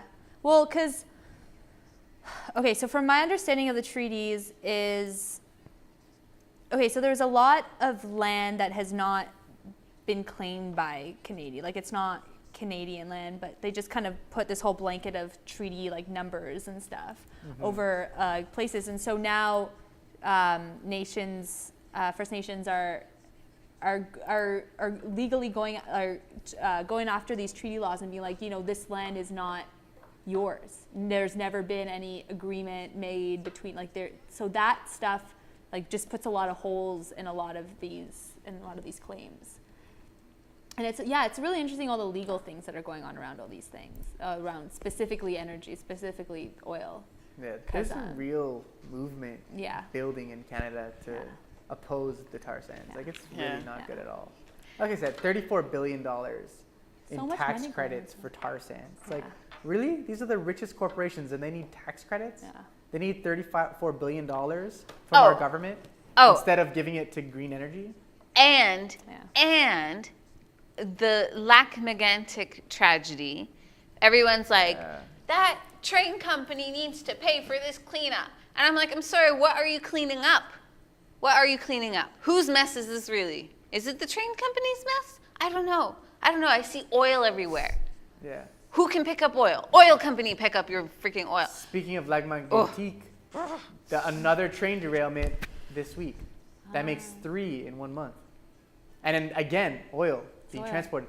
And this is the interesting political debate when it comes to Line 9, specifically in tar sands, is that if you're not using the pipeline system, you're using the train system. And our trains aren't equipped. And the trains aren't equipped for it. They're loading way too much oil on there. And like there's just not proper procedure on how to move resources through the country. Like if oil's moving through your country on your rails behind your house, you want to know that. Yeah. And there's no system that's actually been developed where you know what's running through your cities. And it's like things like tragedies like Mégantic that are actually making us think a little bit harder about like what's actually happening with our resources, with the trains, with like what is happening. Like there's just so much that we don't know that is absolutely vital to our survival, to our know-how, to our sustainability. And where are we going to start actually trying to address these issues? Like 3 Here. train derailments in 1 month is a serious issue. And all of those had oil spills. Every single one. So Accountability I don't know. now. So how do you transport oil then? Because as you said, we're not a country that takes on radical change. So we're not just going to like suddenly off our dependency on the tar sands. So what's the solution? well, my answer, to be honest, my heart-to-heart answer is you stop processing tar sands oil, period. And we move towards green energy. But then that gets rid of a lot of jobs. And You can create there so many goes the jobs. boom in Create Alberta. new jobs. Pardon? You can create so many good jobs with green energy. Yeah, but not right away. Not It's that like whole what's happening in instantane- Alberta. Yeah. Like you have a lot of people who are involved in Occupy. For instance, Thomas, which I'm not going to say his last name, but he went from being this starch, awesome, activist against tar sands, against many things, and now he's living in Alberta. Just bought a house, bought a car, and he just went there and signed up for a trade. He got trained in a year and a half, and now he's his own businessman, right? So this is what we really need to understand about why the Conservatives are pushing forward this tar sands agenda, is because it's revitalizing an entire segment of the population in Canada.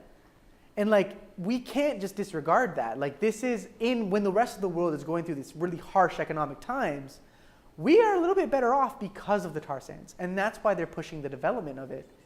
And that's why it's so hard to say, well, we have to just stop the production altogether. And we have to just come up with some sort of sustainable way to deal with this. and there is really no sustainable way. But I like what Naeem is saying. It's like if there's room for a conversation about a progressive movement away from fossil fuels into clean, sustainable energy, and there's charts and graphs and all sorts of really colorful Talks. things. Yeah, TED Talks. And that says, in the year 2025, we will achieve sustainability. This is what it looks like. 11 Yeah. years, right? So, and scientists are saying it has to happen now. It has to happen now. And they've been saying this for a decade. And so if we say, okay, let's look and let's actually get a plan that is 10 or 11 years long, and we will move from where we're at to where we want to be. And it would be really hard for people to say, well, that's bullshit, because It's all there. it's all laid out. And that's what political parties have the hardest time doing, is actually putting together real plans with real graphs and charts that can make sense and actually float together. Now, I understand that they have a lot of pushback because these oil companies are some of the parasites that we were talking about, and they just keep feeding the money into the mouths, and so then they get what they want. But it's something that could be done. A plan that takes about a decade, and we move from fossil fuels into clean energy. And Yeah. It's the Definitely. storytelling change again, right? How we talk about things. Because we're currently living in an age where it's all about instant gratification. It's all about, I want this, I want this, now I want it all, blah, blah, blah. But it's that's not how we survive. That's not how we live. And so to slow it down a bit and be it's going to take time. It's going to take everybody's energy. But then when everyone's involved, it means less energy from, then this is what can happen and we can show it. It's about providing that hope that people actually Exactly. say, you know what, this is a sustainable way to move forward, and this is the proper way to move forward. That's going to provide the greatest good for everybody. But we have to try and And just nail that in. imagine the possibilities, the endless possibilities if we all work together. Yeah. That's where the hope comes from, is the fact that we have the chance, we have the opportunity for unimaginable prosperity, and prosperity that counts, that really matters. Yeah. But we have gotten so far into this whole rabbit hole of fear that we're too afraid to go there, because we've lost a big chunk of our imagination to really believe in what's just, and it's all about the story that we've been fed and we've been told. So it's turning it all back around. So it's going to take time. A lot of frustration, because the more you find out, you're how the hell is this happening? That's what I find. When we talk about these things, it's just this is actually happening. Yeah. What the hell? In our day and age, it's What? this is definitely is no utopia. No. yeah, whoever said it was gonna be It's Utopia or Oblivion. utopia or oblivion. It's a book. It's a really good one. Buckminster Fuller. Read Oblivion it. is also a video game, isn't it? Yeah, probably. I bet a Utopia is never also a played video it. game. And a movie with Tom Cruise. Yeah, that's what it is. Oh, Tom Cruise. Tom Cruise is cool. We were talking about him before the show. Not Yeah. lately, though. You say not lately? Would He's a he- good actor. Yeah, I guess. Yeah. Can't deny So, that. Chris, we have one more topic, I think, and then we're wrapping up, right? Mi'kmaq. Whoa, what does our friend have to say? Oh, I have a completely unrelated topic. I just got an email and I wondered if there was room for me to throw it in. Do it up. Throw it in. got the floor. So I'm not going to go on camera for this, but anyways, Why is it top secret? Children's Aid Society of Ontario, big personal thing for me. Yeah. I'm not going to go into my my personal opinions on it, but anyways, just got an email. Bill 88 is trying to get passed in Ontario, which is actually going to give Children's Aid Society of Ontario all of the power to administer social services and welfare to anyone from the ages of 18 to 24. Whoa. So what will happen is they will then get paid and have the decision-making authorities that normally you would go to your welfare office for that age bracket.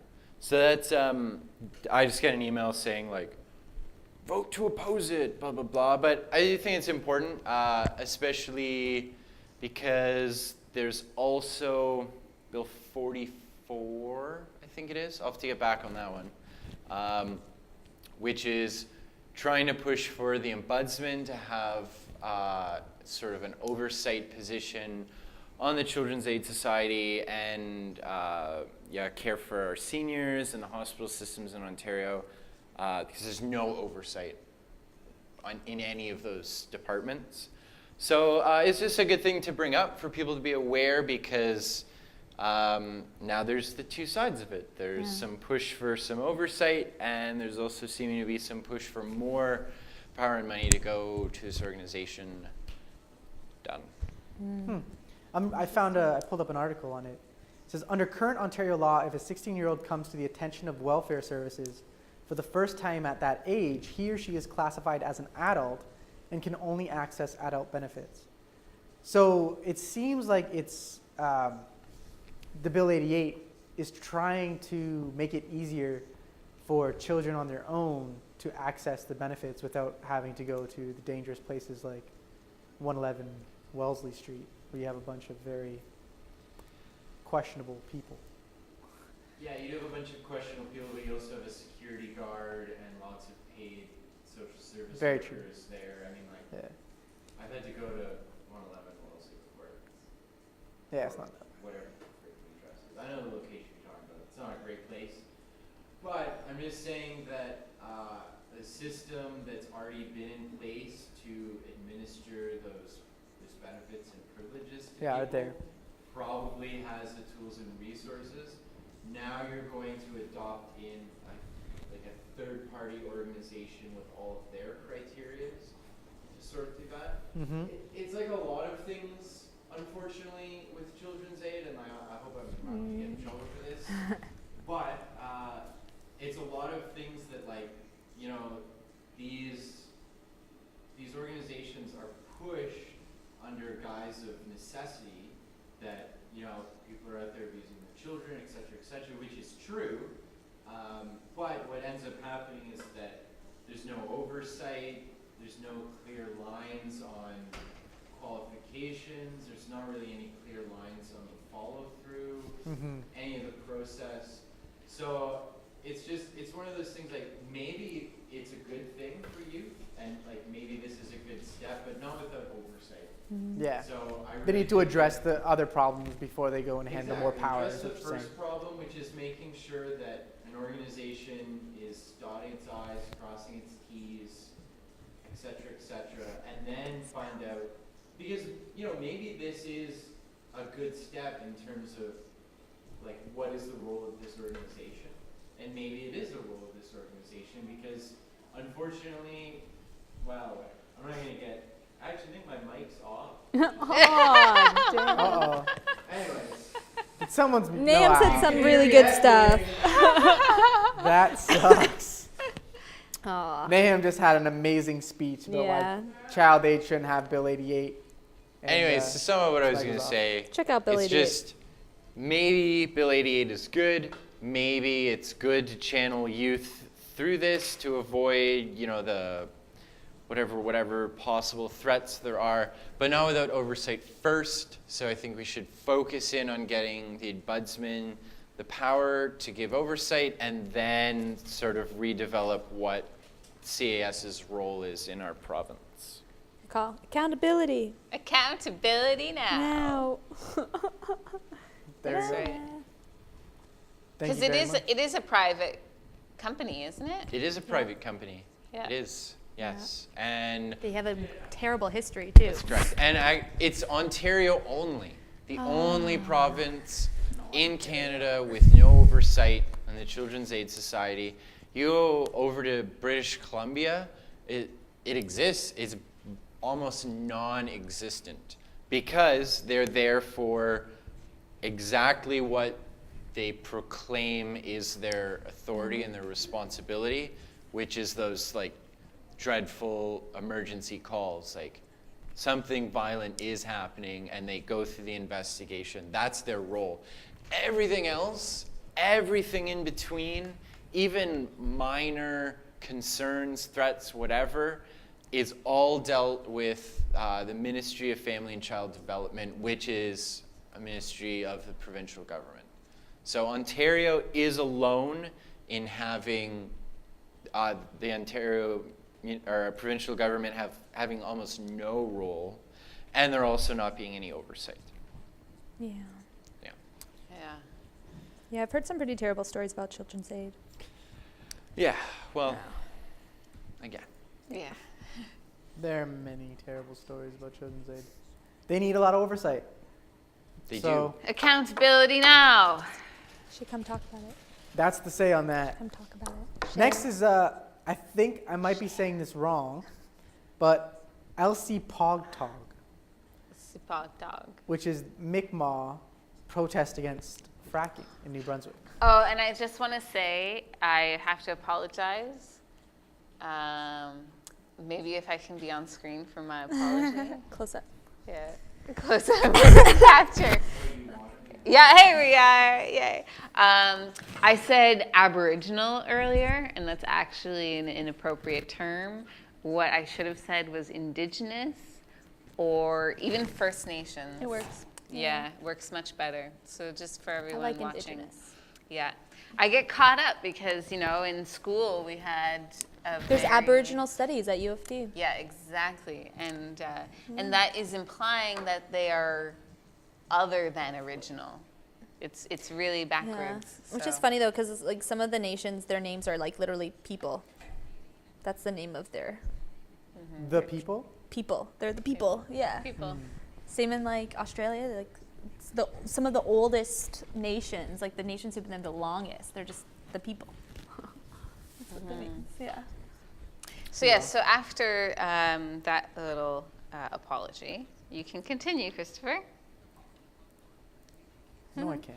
Did Yeah, you can. anybody hear about the fact that the UN is now going through an investigation process Oh, to yeah. determine whether or not the Canadian government actually did commit genocide? Yeah. Whoa. The indigenous rights. Woohoo! Yeah. Yeah.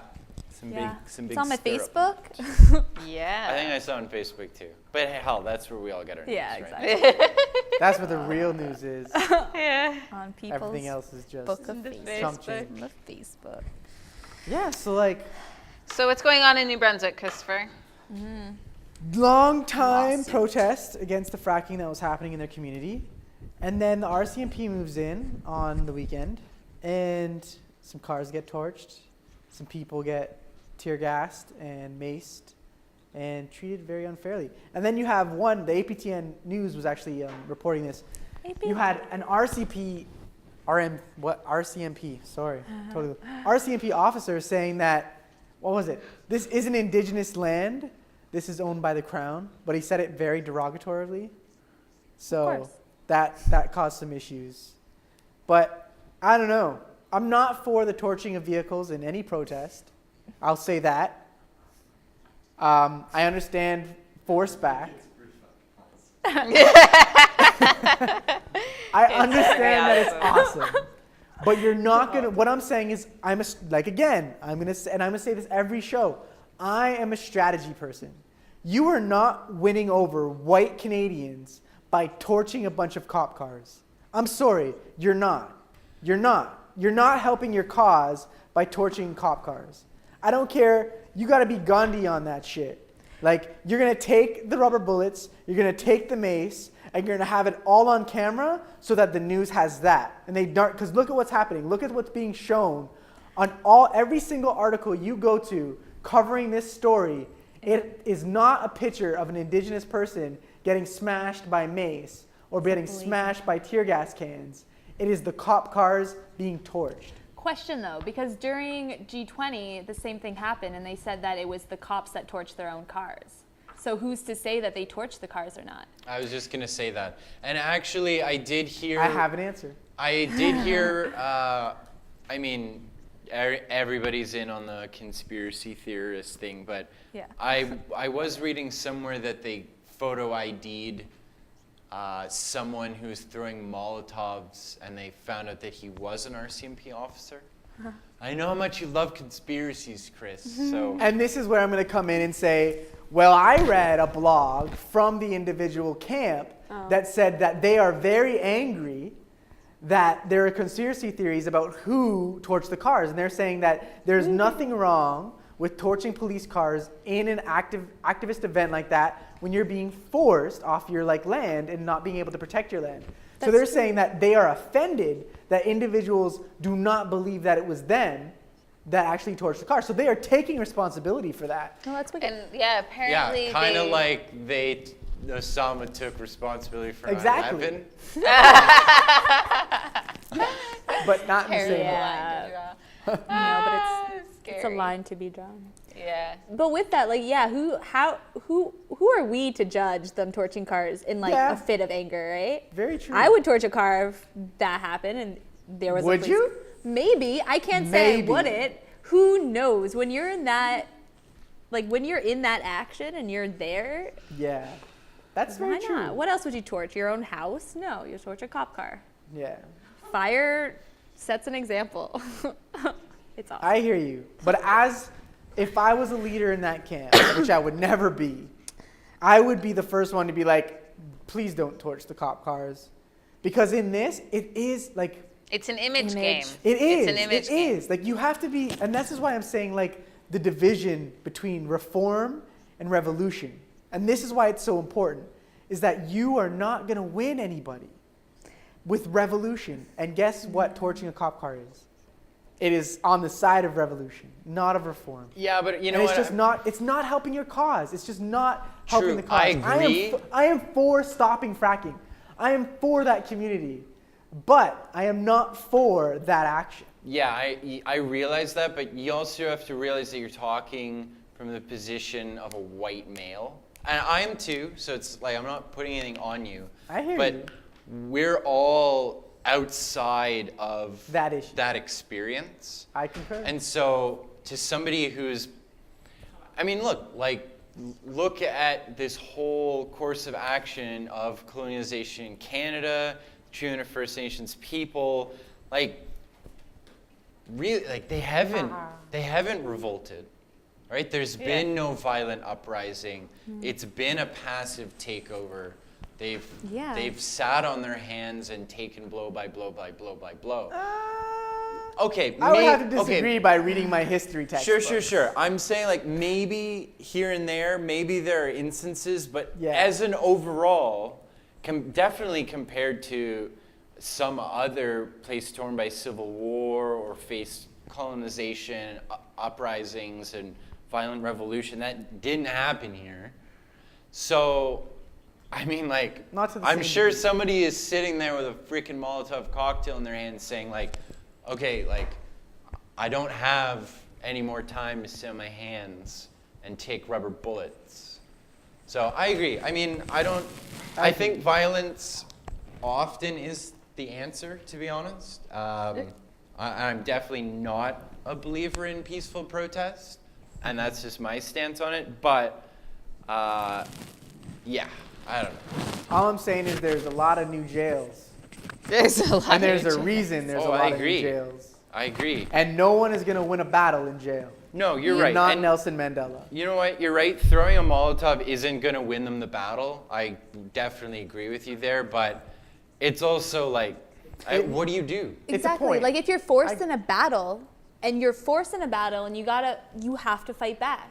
You can't, there's no other option. And that's the unfortunate thing with this whole, how all this works, is because violence often is the only answer. Violence is the easy answer. No, but it could be the easy answer, but what if the easy answer is the only thing you have at that moment?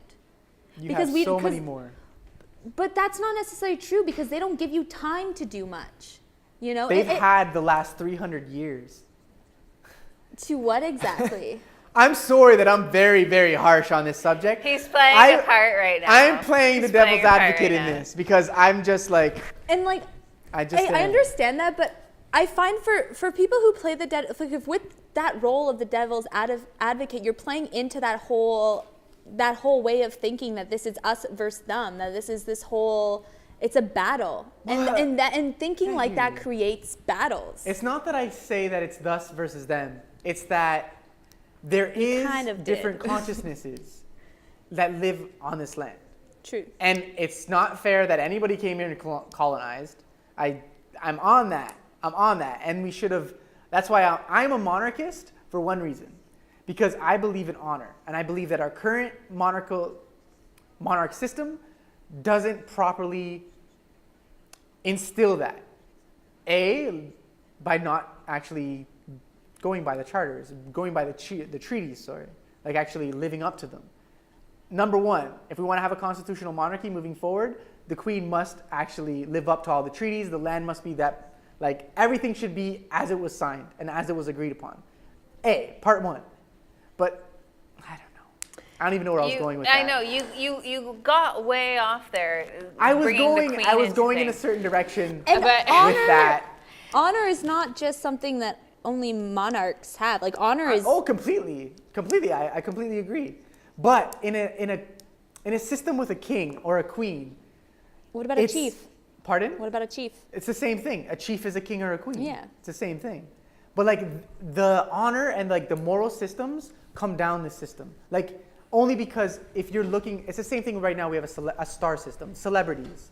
You know, if you have Miley Cyrus twerking her ass on TV. I thought we weren't going to get to Let's Miley not go Cyrus. We are, and but we are. totally That did. show. That's That's Sorry, terrible. That we sucks. have to. That would have I happened. Then can't that believe means- you How brought did you do Miley that? Cyrus into this. Ah. Let me get to my point. You're gonna have a bunch of girls wanting to twerk, you know. And if you have a leader like a prime minister, for instance, that is actually living up to obligations to the Native American people, and living up to the treaties, and saying, you know what, you don't want the fracking to happen in your land, okay, then that instills a moral code throughout generations, throughout people, Right, but that's not happening. and So it's what are not we talking happening. about? No, it's not. But what I'm saying is Yeah. like if that does happen, and the Well, only let's way that wait that's going to for- happen is if you aren't creating the division. Because we have to realize there's a massive division in our country right now. Like massive. Like it has been the conservative agenda biggest to division divide that's the ever country. happened. That's their Yeah. whole purpose, is to divide the country, because that's how they get the way. That's how they get their way. Is when a united Canada is the only way that we move forward True. together with the environment So you in shouldn't mind. tell a whole bunch of First Nations, Indigenous people, that the If they- last 300 years they've been sitting on their ass. I didn't say that. Yeah. I didn't say. Okay, I said it in. You did. In that, I don't mean. You to. didn't mean it. I you will- retract the statement. I retract the statement, and I am the first to admit that I am very ignorant, and I have a lot of anger around the subject on a certain level. On a certain level, there's a lot of anger within me surrounding Are you this gonna get issue. violent because- about it, Chris? Pardon? Are you gonna get violent about it? It sounds No. like it a little bit. Torch a cop car. Let's do it. Let's go right now. That'd be a really good segment, actually, to torture cop car in. There's a cop station right now. Which division is it? Okay. Well, I don't know. There's a lot. Okay. It's frustrating because it is very hard to come up with the solutions here. Exactly. Because there is no legal precedence. Exactly. And the legal system just doesn't work in this case either. Such a frustrating situation. How do you that deal? we're in. And this is why I'm saying the monarchy is important in our day and age, because the only people who can address this issue You is need the monarchical leaders. system, because Yeah. they're the ones that sign the agreements. And if we constantly have a prime minister and a parliament that isn't actually Middlemen. focused on this part of it, they're just throwing it away to the wayside, and it's never being addressed. It's not being addressed in the legal system. It's not being addressed in the House of Commons. It has to be addressed somewhere. Go ahead. It is being addressed. How? There's a commission led by an expatriate from Britain. Well, sorry, Britons. From England. I keep calling people by the wrong name. So anyways, Okay. from England, he moved here almost a decade ago to work on the Indigenous issues. And so he, with a group of people, traveled to meet with the Queen and other representatives to talk about the issues happening right now in Canada with regards to the treaties. So there actually are people engaging with the Crown. As much as we heard, especially in the wintertime last year about the Queen sending a letter saying, this is not my problem. I haven't been involved in your constitution since 1982. But is their problem? I know, and that's what I'm saying is there are people that are over there engaging with the officials and with Her Majesty. Well, what I didn't like was when Prince Charles came, and it's getting into monarchy, and I apologize, and it probably will do this a lot because I am a monarchist, and I'll admit that. But I'll get to why I believe that in future shows. But when Prince Charles came and met with the chief, Sean Atleo, that should have been televised, to me. Like, Well, it no, they shut off can't as soon as televise that the because of chief their- came in. No, they they- shut off the cameras. Yes, I want to know because what's that being is their discussed. request, because it is sacred to them. And Yeah, but if I'm nothing's sorry. ever changing, something has to be done. Like, we need to know, if we were truly live in a democracy, it needs to be transparent. What is being said? When Chief Sean Atleo sits down in a room with Prince Charles, and Idle No More is happening, and Occupy is happening, and all these demands are happening, what's the answer? But listen, those two parties, regardless of what people may believe, the prince, right, and Sean Atleo, the leader of the AFN, I think it is, Yes. right? Those two parties actually don't have any power in our political system. They actually don't. They don't. Like, Sean's there agree. as a representative, but so many people actually disagree with his position there to be a representative. So that negates his actual power. Atleo? Yeah. Yeah. And then you have Prince Charles, who isn't the monarch yet. You know, like, neither of these parties have any power. So I don't see, I understand what you're saying about transparency, but there's no reason why that meeting needs to be transparent. There's no reason why. They can have their conversations in private. I think that is especially important As because long as moving forward, that those conversations are actually going to end up benefiting everybody. this They way, have this to way. benefit everybody. Like, in the end, and that's what I'm hoping. I'm hoping when Prince Charles becomes whoever he needs to become, he actually does something worthwhile. And if he doesn't, that's when I stand up and say some really mean shit. But why do you have to wait till then when there's all this shit already going on? Because it's strategy. It's just my strategy. can hate strategy. I am someone, I get I it. move with the flow. I never go Do against you, the flow. though? I try not to go against the flow. Okay. Because you never win going against the flow. Well, yeah, you got to be in the flow. But the flow, I don't know. See? The flow you don't know. No, I do know the flow. You can't You don't know the explain the flow. flow. You can't know everything about the flow. The flow it has mystical flowing. abilities. The flow is flowing. The flow is a flow. Oh my God, you sound like hippies. He's not. Just flow. He hates hippies. Should have saw the beginning He's so of the show. prejudiced. Yeah. I hate hippiocracies. There's Hypocrisy. hippiocracies. I know, I'm making new Hypocrisy. words. I like hippies. I just don't Hippies like are awesome. hippieocracies.